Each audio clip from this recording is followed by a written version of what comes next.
ඇහැ අරින මල් කිනිති සත්සියක් යහ පැතුම් වරම්මන ප්‍රේමයෙන් සජ්ජායනීය සිත් පතුල පිරිමදින දයාවර සෙත් පැන් පොදයි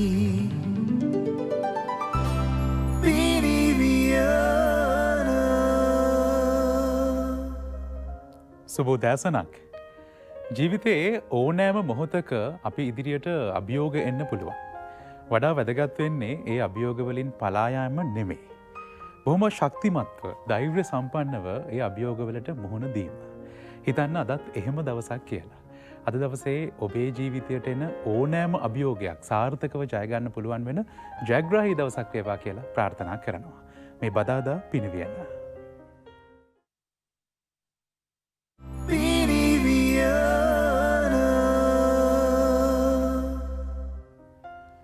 ඔක්තෝම්බර් 29 වෙනිදාට යෙදෙන, ඒ කියන්නේ අදට යෙදෙන ලෝක පොතුකබර දිනයට සමගාමීව දේශීය වෛද්‍ය විද්‍යාව තුළ ඊට තිබෙන ප්‍රතිකාර ක්‍රම ගැන තමයි අද අපි කතා බහ කරන්න බලාපොරොත්තු වෙන්නේ. ඒ ගැන කතා කරන්න බොහොම ගෞරවයෙන් ඉදිරියට ආරාධනා කළා ගම්පහ වික්‍රමාරච්චි දේශීය වෛද්‍ය විශ්වවිද්‍යාලයේ දේශීය වෛද්‍ය විද්‍යාපීඨයේ පීඨාධිපති මහාචාර්ය වෛද්‍ය ප්‍රියානි පීරිස් මහත්මියට බොහොම ගෞරවයෙන් ආයුබෝවන් කියලා බදාදා පිනිවෙන වැඩසටහනට පිළිගන්නවා. ඒ වගේම තමයි ගම්පහ වික්‍රමාරච්චි දේශීය වෛද්‍ය විශ්වවිද්‍යාලයේ දේශීය වෛද්‍ය විද්‍යාපීඨයේ චිකිත්සා අධ්‍යයන අංශයේ ජ්‍යෙෂ්ඨ කතිකාචාර්ය ආචාර්ය වෛද්‍ය පුෂ්පා ජයකොඩි මහත්මියත් අද සාකච්ඡාවට අපිත් එක්ක සම්බන්ධ වෙනවා. ආයුබෝවන්. මුලින්ම අපි මහාචාර්යතුමියගෙන් දැනගමු ලෝක පොතුකබර දිනය කියලා කියන්නේ මොකක්ද? මෙහි තියෙන වැදගත්කම සහ රටක් විදිහට අපි මේ පිළිබඳ දැනුම්වත් වීම කොයිතරම් වැදගත්ද කියලා. වසර 1971 ඉන්ටර්නැෂනල් ෆෙඩරේෂන් of සොරයිසිස් ඇසෝසියේෂන්ස් කියලා සංවිධානයක් පිහිටවලා තියෙනවා. ඒ සංවිධානයට මේ වෙනකොට රටවල් 70ක් පමණ සම්බන්ධ වෙලා තියෙනවා. මේ සංවිධානය මගින් 2004 වර්ෂයේ සිට සෑම වසරකම ඔක්තෝබර් 29 වෙනි දිනට මේ ලෝක පොතුකබර දිනය සැමරීම කරගෙන ගිහිලා තියෙනවා. අද වැනි දිනයක්. එතකොට ශ්‍රී ලංකාව තුළ විශේෂයෙන් දේශීය වෛද්‍ය ශාස්ත්‍රය තුළ මා දන්නා පමණින් මේක අපි තමයි මුලින්ම මේ අපේ විශ්වවිද්‍යාලයේ දේශීය වෛද්‍ය පීඨයේ පීඨය මූලික කරගෙන තමයි අපි මේ ලෝක පොතුකබර දිනය සැමරීම නොවැම්බර් මාස 1 වෙනි දිනට සූදානම් කරලා තියෙන්නේ. එතකොට අපේ විශ්වවිද්‍යාලයේ දේශීය වෛද්‍ය විද්‍යාපීඨයේ චිකිත්සා අධ්‍යනාංශයට සම්බන්ධව ජ්‍යෙෂ්ඨ කතිකාචාර්ය ආචාර්ය වෛද්‍ය පුෂ්පා ජයකොඩි මෙනවිය මේ සම්බන්ධව ප්‍රවීණත්වයක් ලැබලා තිනවා. සුදුසුකම් ලැබලා එතුමිය වසර 30කට අධික කාලයක් ශ්‍රී ලංකා වාසීන්ට විශේෂයෙන් චර්ම රෝග පිළිබඳව, සමේ රෝග පිළිබඳව, විශේෂයෙන් පොතුකබර රෝග ඇතුළුව ප්‍රතිකාර කටයුතු කරගෙන යනවා. ඉතින් එතුමියගේ ප්‍රධානත්වයෙන් තමයි අපි මේ වැඩසටහනක් සූදානම් කරලා තියෙන්නේ මේ මාසේ නොවැම්බර් මාස 1 වෙනි දිනට. හොඳයි. දැන් නිලය, බලය, ධනය මොන දේ තිබුණත් හොඳ සෞඛ්‍යයක් නැත්නම් ඒ සම්පතෙන් ඇති වැඩක් නැහැ. ඒ නිසාම තමයි මේ සෞඛ්‍ය කරුණු කාරණා පිළිබඳ අපි ඔබව දැනුම්වත් කරන්නේ. දැන් පොතුකබර රෝගය කියලා කියන්නේ මොකක්ද? කොහොමද අපි පොතුකබර රෝගය හඳුනගන්නේ? මොනවද තියෙන රෝග ලක්ෂණ? අපි දැනගමු ආචාර්යතුමියගේ. පොතුකබර රෝගය කියලා සාමාන්‍යයෙන් අපි ව්‍යවහාරයේ හඳුන්වනවා. මේ රෝගයට අපි ආයුර්වේදයේ සිද්ම කුෂ්ඨ කියන නම තමයි හඳුන්වන්නේ. බටහිර වෛද්‍ය විද්‍යාව මේක සොරියාසිස් කියලා හඳුන්වනවා. මේ රෝගයේ තියෙන ප්‍රධානම ලක්ෂණය තමයි පොතු ගැලවීම. ඒ කියන්නේ හැමෙන් පැල්ලම් ඇතිවීමෙන් ඒකෙන් පොතු ගැලවීම නිසා තමයි සාමාන්‍යයෙන් මිනිස්සු පොතුකබර කියන නම මේ ව්‍යවහාරයට යෙදිලා තියෙන්නේ. එතකොට මේ රෝගය හඳුනගන්න මේක මේ චර්ම රෝග අතරින් දැන් තියෙන සුලභම රෝග අවස්ථාවක්. මේක හඳුනගන්නේ හැමේ මතු පිට රතු පාටට හෝ රෝස පාටට පැල්ලම් මතුවීමක් ඇති වෙනවා. මේ පැල්ලම් ශරීරයේ එක කොටසක එහෙම නැත්නම් ශරීරේ පුරාම ඇති වෙන්න පුළුවන්. එතකොට තව විශේෂ ලක්ෂණයක් තමයි මේ පැල්ලම් වලින් හැමට පොඩ්ඩක් ඉස්සුණු ස්වභාවයක් දකින්න ලැබෙනවා. ඒ හැමයට ඉස්සුණු ස්වභාවය එහෙම නැත්නම් ඝනකමක් දකිනවා. දැන් අපි මේ පින්තූර වලිනුත් අපිට දැක ගන්න පුළුවන්. ඔව්. මේ වෛද්‍යතුමිය දැන් මේකත් එක්කම දැන් මේ පින්තූර නිසාම මම ඔබතුමියගෙන් අහන්න කැමති දැන් ඉස්සොරි කියලාත් කෙනෙක්ට හිතන්න පුළුවන් නේද අර විදිහේ අර ඔළුවේ ආවන් පස්සේ ඔව්. ඔළුවේ ආපුවාම ඉස්සොරි කියා සමහර කෙනෙක් මේ රෝගයේ තිබියදී ඉන්න පුළුවන්. නමුත් ඒකේ විශේෂත්වයක් තියෙනවා. මොකද කෑලි ගැලවිලා ඇඳුම් පැළඳුම් වල එහෙම වැටෙන්න පුළුවන්. ඒ වගේම කන පිටිපස්සෙනුත් මේ රෝග ලක්ෂණ මතුවෙනවා. ඒ කියන්නේ හැම වෙනස් වීමක් වෙනවා. සහ මේ පොතුකබර රෝගය වෙනස් වෙන්නේ අන්නේ සෞඛ්‍ය කාරණා නිසා. හැබැයි හැමෝටම කන පිටිපස්සෙන් මේ වගේ ලක්ෂණයක් දකින්න ලැබෙන්නේ නැහැ. නමුත් ඒ වගේ වෙලාවල් වලදී අනවශ්‍ය විදිහට බිය වෙන්න ඕනේ නැහැ. මේ මට තියෙන පොතුකබර රෝගය කියලා. ඒ වෙලාවේදී කරන්න ඕනේ සුදුසුකම්ලත් වෛද්‍යවරයෙක් ලවා පරීක්ෂා කරගෙන හරි රෝග නිර්ණයකට එළඹෙන්න ඕනේ. ඒ වගේම අර මම දැන් කිව්වා ලක්ෂණ වශයෙන් හැමේ රෝස පාට රතු පාට පැල්ලම් මතුවෙනවා කියලා. ඒ වගේම ඒවා මදක් උස්සුණු ස්වභාවයක් තියෙනවා හැමේ. ඒ වගේම ඒවායේ ඝනකම එහෙම නැත්නම් ඉස්සුණු ස්වභාවය ක්‍රමක්‍රමයෙන් වැඩි වෙන්න පුළුවන්.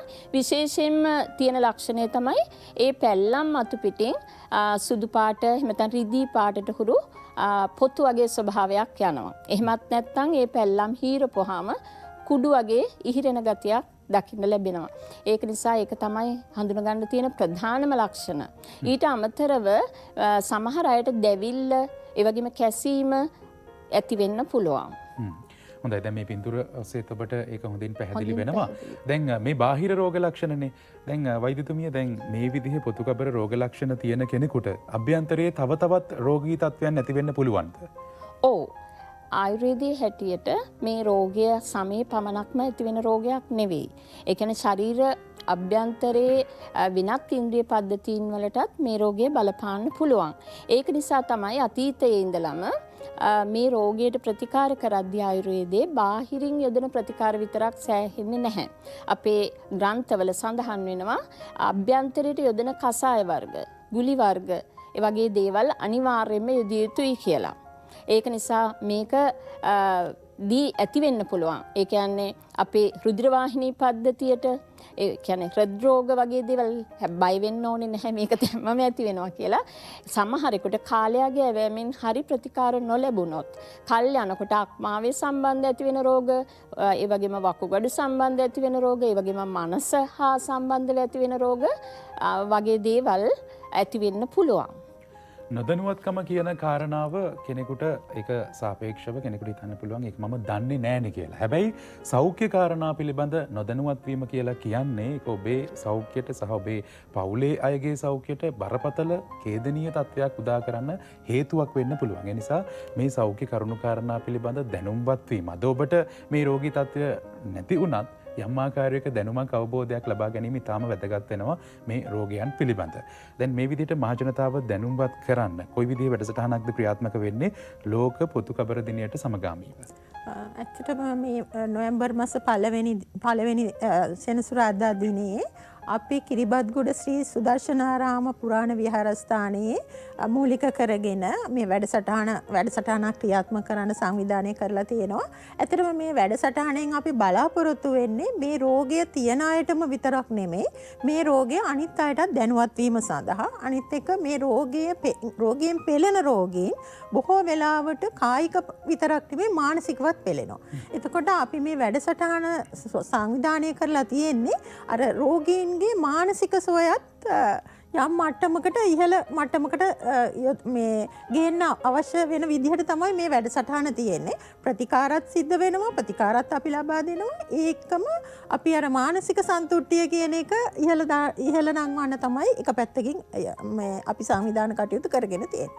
ඒක නිසා ඔබ සියලු දෙනාටම මම ආරාධනා කරනවා රෝගයෙන් පෙළෙන සහ නොපෙළෙන ඔබ කැමති නම් මේ වැඩසටහනට සම්බන්ධ වෙලා මේ පිළිබඳව දැනුවත් වෙලා ඔබගේ රෝග තත්ත්වය හොඳින් සුවපත් කර ගැනීමට අවශ්‍ය උපදෙස් ඒකම ප්‍රතිකාර සියල්ල ලබා ගත හැකි බව කාරුණිකව දන්වා සිටිනවා.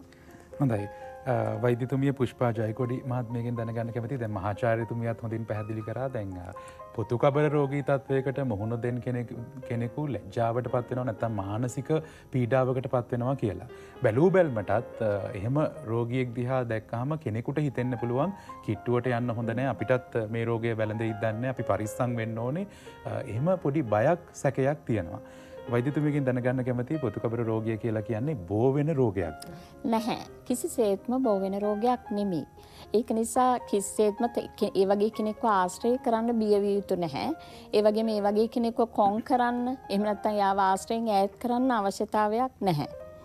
ඒක නිසා ඒ වගේ රෝගීන් දිහා අප්‍රසන්නව බලන එක, එහෙම නැත්නම් එයා දිහා වෙනස් විදිහට බලන එක සුදුසු දෙයක් නෙවෙයි. ඒ අයට මේ රෝගය සුව කර ගැනීම සඳහා උපකාර කරන්න නම් ඒ අයව තනි කරන්න නැතුව, ඒ වගේම ඒගොල්ලන්ගේ තියෙන මානසික තත්ත්වයේ තේරුම් අරගෙන ආදරය, කරුණාව, ඒ වගේම අනුකම්පාව සහිතව ඒගොල්ලන්ට උදව් කරන්න ඕනේ.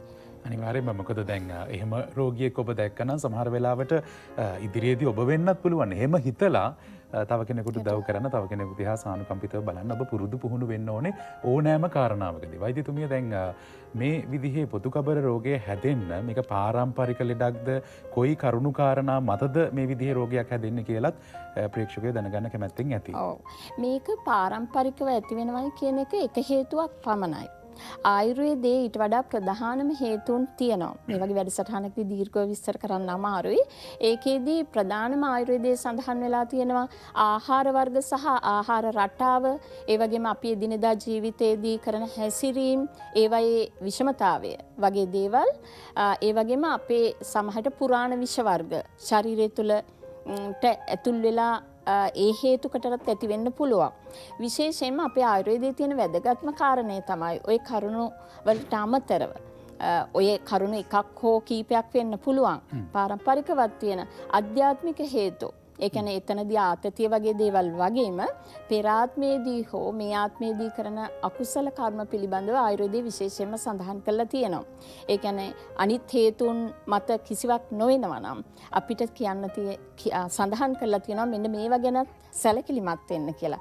ඒ නිසා අපි හැම වෙලාවකදීම රෝගීන්ට උපදෙස් දෙනවා තම තමන්ගේ ආගම අනුව හැසිරීම වැදගත් කියලා. ඒ නිසා තමයි අපි මේ වැඩසටහන සඳහා ඒ වගේ සුදුසු මේ විහාරස්ථානයකුත් තෝරගත්තේ. කොහොමනත් අර ඕනෑම රෝගී තත්වයකට මානසික සුවය කියන එක ඍජුවම බලපානවා. ඒක නිසා ඒ පිළිබඳවත් හිතන එක ඊටම වැදගත්. වෛද්‍යතුමිය දැන් මේ විදිහේ රෝගී තත්වයක් ගැන කතා කරනකොට විශේෂයෙන්ම දේශීය වෛද්‍ය විද්‍යාව තුළ මේකට බෙහෙතක් තියෙනවද, නැත්නම් මේක ඇත්තටම සුව කරන්න පුළුවන් විදිහේ ආයුර්වේද ප්‍රතිකාර ක්‍රම තියෙනවද? ආයුර්වේදයේ මේ සඳහා සාර්ථක ප්‍රතිකාර තියෙනවා. ඒ කියන්නේ උපද්‍රව රහිත වුණු සාර්ථක ප්‍රතිකාරයන් තියෙනවා. නමුත් මේ ප්‍රතිකාරය හරිම දීර්ඝ කාලීනයි. ඒ වගේම පහසුවෙන් ඉක්මනටම බාහිරව මොන හරි ගල්වලා තෙලක් එහෙම නැත්නම් ආලේපයක් ගල්වලා කරන්න පුළුවන් දෙයක් නෙවෙයි. ශරීරයේ අභ්‍යන්තරයටම ප්‍රතිකාරය දීම කරන්න ඕනේ. ඒ වගේම එක දවසක් දෙකක් කරලා හරියන්නේ නැහැ මේ රෝගයට. ඒ කියන්නේ ඒක රෝගය සුව වීමේ කාලය රඳා පවතිනවා. රෝගයේ තියෙන ස්වභාවය, රෝගයාගේ තත්ත්වය ආදී වශයෙන් අපේ තියෙන ආයුර්වේදයේ මූලික කරුණු රාශියක්. ඒ තුල තමයි මේ රෝගය කොතෙක් දුරට ඉක්මනින් සුව වෙනවද නැත්නම් ආයිමත් නොවන විදිහට සුව වෙනවද, ඒ වගේ කාරණාවන් බලපවත්වන්නේ. ඒ වගේම ආහාර විහරණ රටාවන් තියෙනවා. ඒ සියල්ලක්ම මේකට එක්තැන් වෙන්න ඕනේ. ඉතින් එතකොට අපිට කියන්න අපේ තියෙනවා ආයුර්වේදයේ පාද චතුස්කය කියලා. විසග්ග ආදී පාද චතුස්කය කියන්නේ ඒකෙදී වෛද්‍යවරයා, ඖෂධ වර්ග, ඒ වගේම රෝගියාට උපස්ථාන කරන අය, ඒ කියන්නේ පවුලේ අය රෝගියා කියන මේ 4 දෙනාගේම සමබර විදිහට මේ රෝගයේදී ක්‍රියා කළ යුතු වෙනවා. ඒතකොට වෛද්‍යවරයා දක්ෂතාවයකින් යුක්ත වෙන්න ඕනේ. ඒ වගේම යාට හොඳ අත්දැකීම් සමූහයක් තියෙන්න ඕනේ මේ රෝගීන්ව ප්‍රතිකාර කරද්දී. ඒ වගේම හොඳ ඖෂධ වර්ග, ගුණයලින් යුක්ත හොඳ ඖෂධ වෛද්‍යවරයා විසින් නියම කරන්න ඕනේ. උපස්ථායකයා කියලා කියන්නේ විශේෂයෙන් මේක වැදගත් වෙනවා. මොකද පවුලේ අය මේ රෝගීන්ව කොන් කරන්න නැතුව, එහෙම නැත්නම් ඒගොල්ලන්ට විශේෂ දෙයක් තමයි මේ රෝගීන්ට කේන්ති යනවා. එහෙම නැත්නම් අනිත් අය කරන දේවල් මේගොල්ලන්ට තේරෙන්නේ අපි කොන් කරනවා. එහෙම නැත්නම් අපි ගැන සැලකිල්ලක් නැහැ කියන එක. ඒක ඒ தත්ත්වයේ පවුලේ අය දැනගෙන ක්‍රියා කරන්න ඕනේ. ඒ අයට ඒ වගේ දෙයක් නොදැනෙන විදිහට. ඒ නිසා ඒගොල්ලන් ගැන හොඳ මේ ඉවසිල්ලෙන් තමයි මේ අයට ප්‍රතිකාර කරනකොට උදව් කරන්න ඕනේ. විශේෂයෙන්ම රෝගියා මේ දවසක් දෙකක් එක වෛද්‍යවරයෙක් ළඟට ගිහිල්ලා මේක සුව කරගන්න ඕනේ කියලා හිතනවා නම් ඒක වැරදි. ඒ වගේම මේක හොඳ කරගන්න බැහැ කියලා හිතලා වැඩ කරන එකත් වැරදි. ඒ කියන්නේ ධනාත්මක සිතුවිලි තියෙන්න ඕනේ. ඒ වගේම වෛද්‍යවරයා දෙන උපදෙස් හරියාකාරව නියමිත ආකාරයටම පිළිපදින්න ඕනේ. එහෙම වුණොත් ආයුර්වේද ප්‍රතිකාර වලින් බොහෝ සාර්ථක ප්‍රතිඵල ලබා ගන්න පුළුවන්. හොඳයි, දැන් අර ඒ කාරණාවේදී හොඳින් පැහැදිලි වෙන කාරණාව තමයි වෛද්‍යවරයා සහ රෝගියා දෙපාර්ශවයටම ලොකු වගකීමක් තියෙනවා සහ හොඳ කැපකිරීමක් කරන්න ඕනේ තමන්ගේ රෝගය සුවපත් කරන්න. දැන් ඊළඟට සමාජයෙන් අපිට ඇහෙන දෙයක් තමයි වෛද්‍යතුමිය, ආයුර්වේද ප්‍රතිකාර ක්‍රම තුළට විවිධ වූ ආකාරයේ මිත්‍යා මත නිසා යන්න බයයි මිනිස්සු. සමහර වෙලාවට කියනවා මේ ප්‍රතිකාර ක්‍රම ඔස්සේ තව නැත්නම් වෙන රෝග හැදෙනවා කියලා. තව සමහරු කියනවා ගොඩක් කෑම බීම සෑහෙන දේවල් වලින් පරිස්සම් වෙන්න ඕනේ කියලා. මේ කරුණු කාරණා මත ආයුර්වේද ප්‍රතිකාර සහ දේශීය වෛද්‍ය විද්‍යාව ගැන මොන වගේ පණිවිඩයක්ද සමාජයට ඔබතුමියට දෙන්න තියෙන්නේ?